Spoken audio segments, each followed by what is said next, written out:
Welcome students to the 34th lecture of English grammar course. आज के lecture में हम एक बहुत ही इंपॉर्टेंट टॉपिक इंग्लिश ग्रामर का जो कि डायरेक्ट एंड इनडायरेक्ट है उसको स्टार्ट करने जा रहे हैं। चलिए स्टार्ट करते हैं आज का लेक्चर।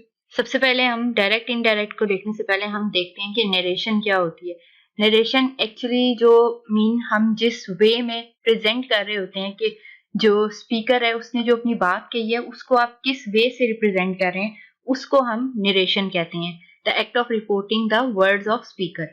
तो इसको हम दो तरह से रिप्रेजेंट कर सकते हैं नरेशन को। अब डायरेक्ट नरेशन भी हो सकती है, इनडायरेक्ट भी हो सकती है।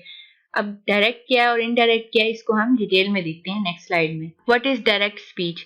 डायरेक्ट स्पीच बेसिकली वो होती है जिसमें हम जो स्पीकर है उसके जो वर्ड्स होते हैं उसको हम एज इट इज, जैसे उसने बोला होता है as it is exact words को हम बता देते हैं। और इसको जो एग्जैक्ट वर्ड्स होते हैं वो मोस्टली हम किस चीज में लिखते हैं, हम इन्वर्टेड कॉमास में लिखे होते हैं इनडायरेक्ट स्पीच।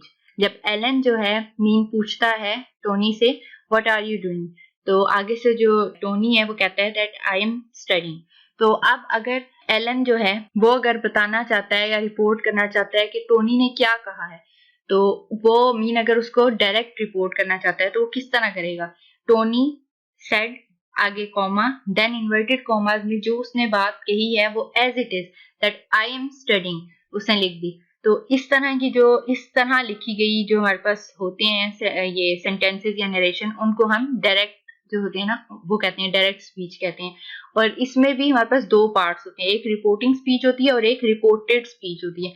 रिपोर्टिंग स्पीच जो होती है वो हमारे पास ये जिसको मैंने एरो से मीन पॉइंट आउट किया हुआ है, टोनी सेड, इसको हम रिपोर्टिंग स्पीच कहती है। और जो हमारे पास इन्वर्टेड कॉमास के अंदर जो होती है उसको हम रिपोर्टेड स्पीच कहते हैं। अब हम देख लेते हैं कि इनडायरेक्ट स्पीच क्या होती है। इनडायरेक्ट स्पीच जो होती है वो हमारे पास एक्चुअल वर्ड्स जो होते हैं ना, मीन एग्जैक्ट वर्ड्स जो होते हैं उनको हमने ट्रांसफॉर्म किया होता है। मीन उनको हमने अपनी आसान जिसे हम कहते हैं ना इंग्लिश, उसमें हम लिख लेते हैं, हम एज इट इज नहीं रखते उस चीज को।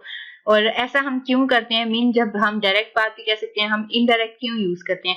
हम इनडायरेक्ट इसलिए यूज करते हैं जो कि हम कोई भी कंफ्यूजन हो अवॉइड करने के लिए, जो कि हमें डायरेक्ट स्पीच में फेस करना पड़ता है, उसको अवॉइड करने के लिए हम इनडायरेक्ट स्पीच का यूज करते हैं। अब हम इसको एग्जांपल के थ्रू देख लेते हैं। जैसे कि मैंने आपको प्रीवियस स्लाइड में जब मैंने डायरेक्ट स्पीच की एग्जांपल दी थी तो उसमें हमने देखा था कि टोनी सेड, देन हमने कॉमा यूज किया था और फिर इन्वर्टेड कॉमर्स में जो उसने बात की थी उसको हमने एज इट इज लिख लिया था। तो ये हमारे पास डायरेक्ट स्पीच बन गई थी। अब हम इस चीज को जब इनडायरेक्ट में कन्वर्ट करेंगे तो हमारे पास आप देख सकते हैं कि Tony said that he was studying.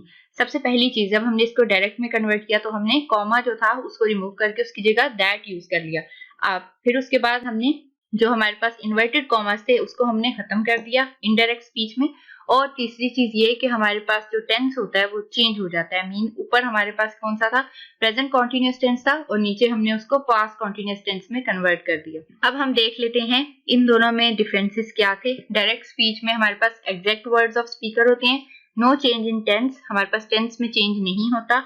और जो इन्वर्टेड जो मेन बात जो हम मतलब जो भी स्पीकर की जो हमने एग्जैक्ट वर्ड्स लिखने होते हैं वो हम किसके बीच में लिखते हैं? इन्वर्टेड कॉमर्स के बीच में लिखते हैं। और हम एक कॉमा यूज करते हैं रिपोर्टेड स्पीच से रिपोर्टिंग स्पीच को सेपरेट करने के लिए। उसके अलावा इनडायरेक्ट स्पीच में हम क्या करते हैं? इनडायरेक्ट स्पीच में हमारे पास एज इट इज वर्ड्स नहीं होते, हम वर्ड्स को ट्रांसलेट कर रहे होते हैं उसमें। उसके अलावा चेंज इन टेंस होता है, जैसे कि हमने एग्जांपल में देखा था प्रेजेंट कॉन्टिन्यूअस को हमने पास्ट कॉन्टिन्यूअस में चेंज किया था। इसी तरह नो इन्वर्टेड कॉमास, हम इसमें इन्वर्टेड कॉमास को हटा देते हैं।